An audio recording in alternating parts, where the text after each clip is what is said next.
DPRD Kabupaten Timur Tengah Utara Nusa Tenggara Timur memberhentikan sementara 3 anggota DPRD terkait kasus dugaan intimidasi terhadap almarhumah Dr. Ica. Kendati demikian, keluarga Dr. Ica menilai sanksi tersebut belum memenuhi rasa keadilan. Dia tidak nikah,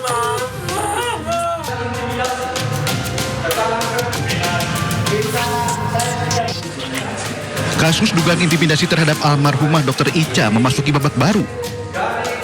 DPRD Kabupaten Timur Tengah Utara Nusa Tenggara Timur menggelar sidang paripurna khusus untuk memutuskan sanksi etik terhadap 3 oknum anggota DPRD, yakni Terensius Lazakar, Norbertus Tubani, dan Veronica Lake.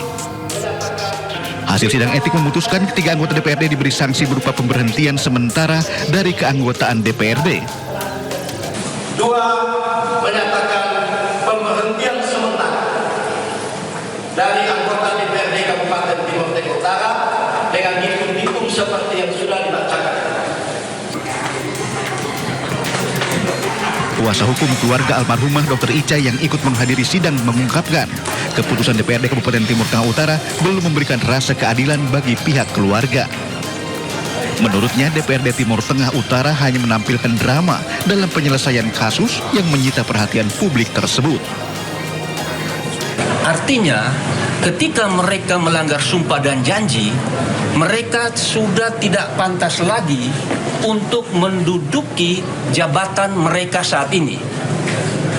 Paradoksnya, tadi jelas disampaikan bahwa mereka diberhentikan untuk sementara dan masih menerima hak-hak dia sebagai anggota DPRD. Ini putusan yang sangat paradoks dan lucu. Dia tidak nikah,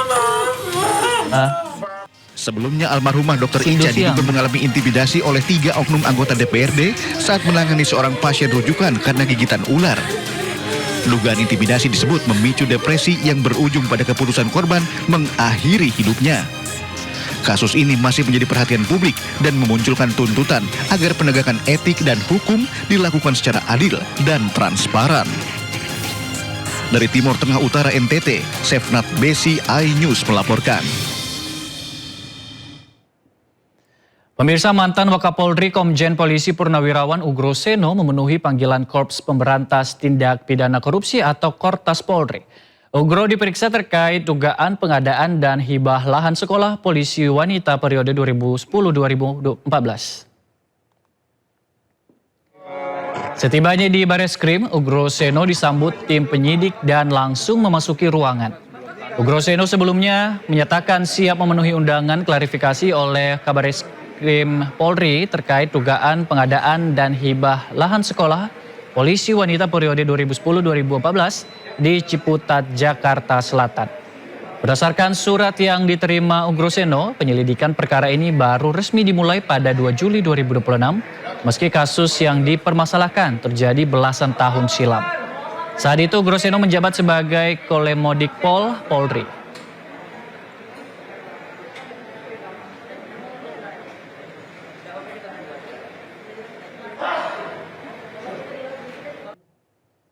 Dan untuk mengetahui pemeriksaan mantan Wakapolri Ugro Seno di Bareskrim, kita sudah terhubung dengan Stephen Patinama bersama juru kamera Eri Nugraha. Stephen, ex-Wakapolri Komjen Pol Ugro Seno diperiksa terkait kasus apa pada hari ini?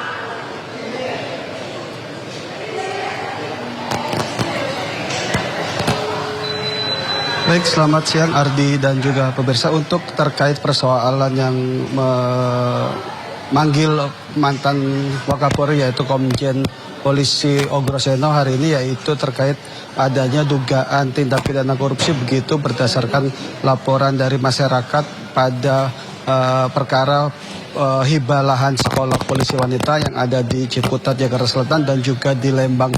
Untuk Komjen Pol Purnawirawan Ugro Seno sendiri memang telah hadir begitu di gedung Bareskrim tempat saya mengabarkan saat ini, tepatnya sekitar pukul 10 tadi dengan menggunakan semacam pakaian lengkap purnawirawan begitu ya Ardi, dan langsung memasuki ke gedung Bareskrim Polri. Namun sebelum memasuki gedung Bareskrim dan juga menemui penyidik dari Korps Tindak Pidana Korps Tindak Pidana Korupsi maksud saya atau Kortas Tipikor Polri Agroseno sempat memberikan sedikit pernyataan mengenai kehadirannya pada hari ini, yaitu memenuhi undangan klarifikasi tentang adanya dugaan atau laporan dari masyarakat atau hibah lahan sekolah polisi wanita.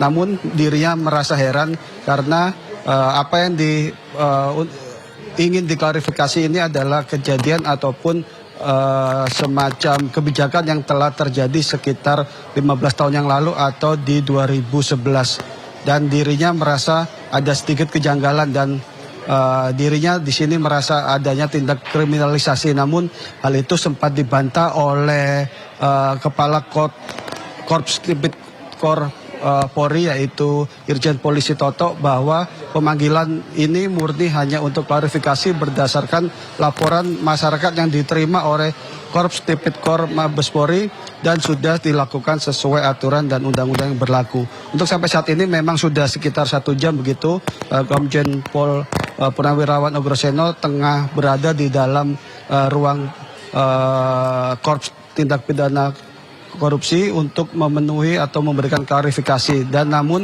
tadi sebelum memasuki ruangan juga Agroseno sempat menyampaikan dirinya tidak membawa semacam berkas atau sedikit pun data karena dirinya sampai saat ini bingung apakah yang sedang diselidiki oleh Korps Pemberantasan Tindak Pidana Korupsi Polri, karena sampai saat ini dirinya tidak tahu apa yang dipermasalahkan dan apa yang terduga korupsi yang dilakukan saat dirinya menjabat sebagai Lemdikat Polri saat itu. Ardi.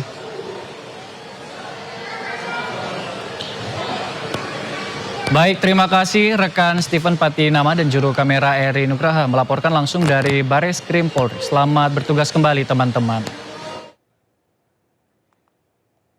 Pemirsa, kita ke berita selanjutnya. Gubernur Maluku Utara Sherly Djoanda mengumumkan akan memotong gaji ASN sesuai golongannya.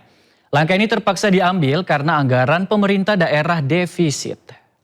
Secara pribadi dan mewakili Pemprov Maluku Utara mengucapkan permintaan maaf mulai bulan Juli 2026 TPP untuk ASN level staff dan P3K akan dipotong 10%. Pemerintah Provinsi Maluku Utara resmi mengambil langkah efisiensi dengan memangkas tambahan penghasilan pegawai ASN. Gubernur Maluku Utara Sherly Djoanda menegaskan keputusan ini diambil sebagai langkah terakhir karena kondisi fiskal semakin berat, terutama setelah pemerintah pusat memotong anggaran daerah sebesar 709 miliar rupiah. Oleh karena itu, dengan berbagai pertimbangan dilakukan efisiensi potongan 10% untuk TPP mulai bulan 7 sampai bulan Desember itu menghasilkan efisiensi 67 miliar. Artinya kita masih tetap defisit 51 miliar. Solusinya adalah peningkatan PAD. Jadi apakah bisa tidak dipotong? Tidak bisa. Dengan berbagai simulasi itu yang terbaik yang bisa dilakukan. Oleh karena itu saya mewakili pribadi dan pemerintah Provinsi Maluku Utara memohon maaf atas pemotongan ini, memohon pengertiannya dan menginfokan penjelasan bahwa memang fiskal kita dalam kondisi yang sulit untuk tidak dilakukan pemotongan karena rencananya pemangkasan akan diterapkan mulai Juli hingga Desember 2026. PNS, staf, dan P3K akan dipotong sebesar 10%. Sementara eselon 1 hingga 4 sudah sejak awal Januari ini dipotong sebesar 20%. Tetapi tadi juga sudah mendengar semua keluhan dari kepala daerah bahwa itu tidak menyelesaikan masalah kami di daerah karena kami sekarang tidak punya cash flow untuk membayar gaji P3K sampai dengan akhir tahun. Sebelumnya, Gubernur Sherly sempat curhat ke DPR di depan anggota Dewan dan Menteri Dalam Negeri. Sherly mengaku kesulitan menggaji pegawai pemerintah P3K sampai akhir tahun 2026.